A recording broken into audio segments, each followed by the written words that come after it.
മത്തായിയുടെ സുവിശേഷം 5-ാം അധ്യായം 38 മുതൽ 48 വരെയുള്ള വചനങ്ങൾ. കണ്ണിനു പകരം കണ്ണും പല്ലിനു പകരം പല്ലും എന്ന് അരുളി ചെയ്തത് നിങ്ങൾ കേട്ടിട്ടുണ്ടല്ലോ. ഞാനോ നിങ്ങളോട് പറയുന്നത്, ദുഷ്ടനോട് എതിർക്കരുത്. നിന്നെ വലത്തെ ചെകിട്ടത്തടിക്കുന്നവന് മറ്റേതും തിരിച്ചു കാണിക്കുക. നിന്നോട് വ്യവഹരിച്ചു നിന്റെ വസ്ത്രം എടുക്കാൻ ഇച്ഛിക്കുന്നവനു നിന്റെ പുതപ്പ് വിട്ടുകൊടുക്കുക. ഒരുത്തൻ നിന്നെ ഒരു നാഴിക വഴി പോകുവാൻ നിർബന്ധിച്ചാൽ 2 അവനോട് കൂടെ പോക. നിന്നോട് യാചിക്കുന്നവന് കൊടുക്ക. വായ്പ വാങ്ങാൻ ഇച്ഛിക്കുന്നവനെ ഒഴിഞ്ഞു കളയരുത്. കൂട്ടുകാരനെ സ്നേഹിക്ക എന്നും ശത്രുവിനെ പകയ്ക്ക എന്നും അരുളി ചെയ്തതു നിങ്ങൾ കേട്ടിട്ടുണ്ടല്ലോ.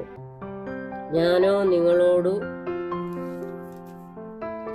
പറയുന്നത്, നിങ്ങളുടെ ശത്രുക്കളെ സ്നേഹിപ്പിൻ, നിങ്ങളെ ഉപദ്രവിക്കുന്നവർക്ക് വേണ്ടി പ്രാർത്ഥിപ്പിൻ.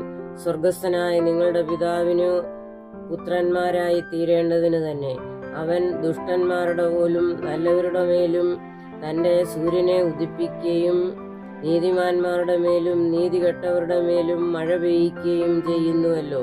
നിങ്ങളെ സ്നേഹിക്കുന്നവരെ സ്നേഹിച്ചാൽ നിങ്ങൾക്ക് എന്തു പ്രതിഫലം? ചുങ്കക്കാരും അങ്ങനെ തന്നെ ചെയ്യുന്നില്ലയോ?